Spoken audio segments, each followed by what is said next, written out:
Hello and welcome back to another retro feature right here on the channel. So folks, the retro train rolls on and we're hitting 1983. As always, sit back, grab a brew, reminisce and enjoy the show.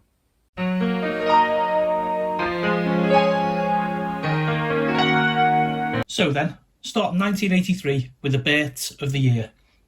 31st of January saw James Sutton, actor from Hollyoaks and Emmerdale, born. The 12th of March we saw Roxy Shahidi, actress from Emmerdale. 21st of March, Bruno Langley, actor, Coronation Street. 5th of May, Superman star, also from The Witcher, Henry Cavill. 13th of May, EastEnders actress Natalie Cassidy. 30th of May, Jennifer Ellison, best known for her role in Brookside. 17th of June, Lee Ryan, singer with the boy band Blue. Snooker player Mark Selby on the 19th of June. 30th of June, Cheryl Cole, singer from Girls Aloud. And the 14th of September, Amy Winehouse, singer.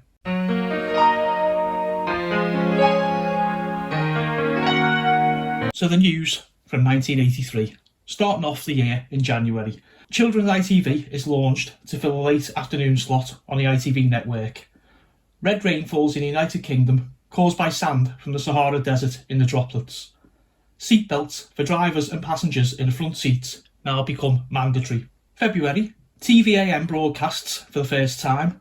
The Austin Metro becomes Britain's best-selling car, and goalkeeper Pat Jennings of Arsenal and Northern Ireland becomes the first player in the English game to register 1,000 senior appearances. In March, the compact disc player goes on sale in the United Kingdom. The government raises the tax allowance and cuts taxes by £2 billion.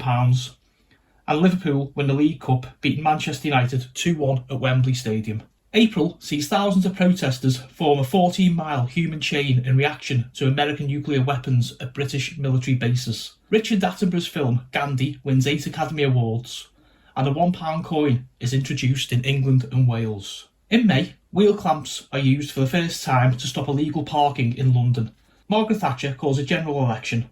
Liverpool win the First Division title. Manchester United lift the FA Cup, beating Brighton 4-0 in the final replay at Wembley Stadium. As the summer rolls round, June sees the 13th James Bond film Octopussy released in UK cinemas. The Conservatives win the general election with a landslide victory, and computer tycoon Clive Sinclair is knighted. In July, new Chancellor Nigel Lawson announces public spending cuts of £500 million. MPs vote against the reinstatement of the death penalty, and the country basks in the heat wave, with temperatures reaching 33 degrees in London. In August, 22 IRA members received sentences totalling 4,000 years from a court in Belfast. The temperatures continue to rise as the heat wave continues, and ITV launches the game show Blockbusters, hosted by Bob Holness. In September, the NHS privatises cleaning, catering and laundry services in a move predicted to save between £90 and £180 million per year. The West Indian island of St Kitts and Nevis becomes independent of the United Kingdom, and 38 IRA prisoners escape from Her Majesty's Prison Maze in Northern Ireland. As the autumn kicks in, Neil Kinnock is elected leader of the Labour Party.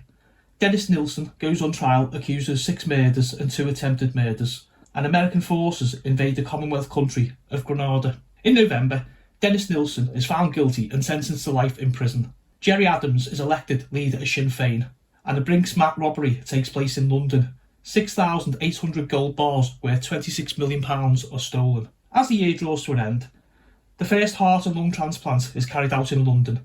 The James Bond movie Never Say Never Again is released in United Kingdom cinemas, and the year ends with 2 IRA bombings.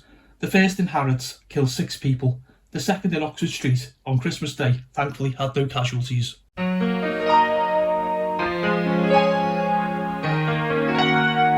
Let's lighten the mood with the top 10 selling singles of the year. Number 10, All Night Long, Lionel Richie. Number 9, Only You, The Flying Pickets. Number 8, Billie Jean, Michael Jackson. Number 7, Down Under, Men at Work. Number 6, True, Spandau Ballet. Number 5, Total Eclipse of the Heart, Bonnie Tyler. Number 4, Let's Dance, David Bowie. Number 3, Red Red Wine, UB40. Number 2, Uptown Girl, Billy Joel. And number 1, best-selling single of the year, Karma Chameleon by Culture Club. The top 10 selling albums of the year. Number 10, Can't Slow Down, Lionel Richie. Number 9, Genesis by Genesis. Number 8, Stages Elaine Page. Number 7, various artists, now that's what I call music. Number 6, True, Spandau Ballet. Number 5, Fantastic, Wham. Number 4, Let's Dance, David Bowie. Number 3, Colour by Numbers, Culture Club. Number 2, No Parlay, Paul Young. And the best-selling album of 1983, Michael Jackson's Thriller.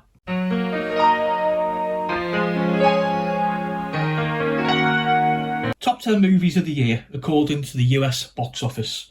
At number 10, Staying Alive. Number 9, Sudden Impact. Number 8, War Games. Number 7, Superman 3. Number 6, Trading Places. Number 5, Flashdance. Number 4, Terms of Endearment. Number 3, Never Say Never Again.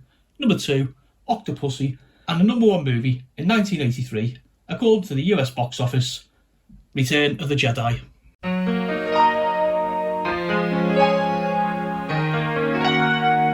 Let's go over the television highlights of 1983. ITV airs the network premiere of Superman the movie. Breakfast Time launches on BBC One. Channel 4 broadcasts the Super Bowl live. TV AM launches.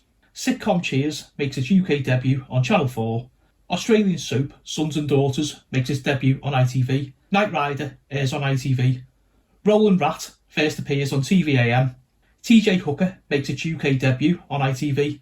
Top of the Pops celebrates its 1000th edition. The A-Team makes its UK debut on ITV.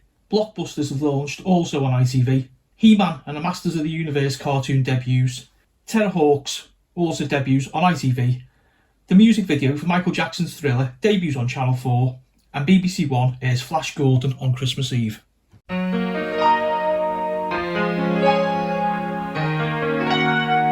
quiet year in the video games of 1983. And we saw a couple of hardware releases. We saw the Acorn Electron released and a Nintendo Famicom in Japan.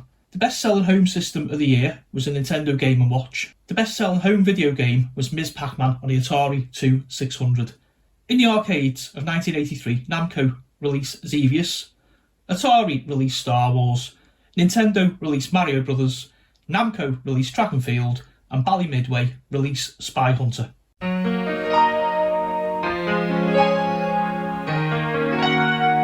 And closing out this episode with the deaths of 1983.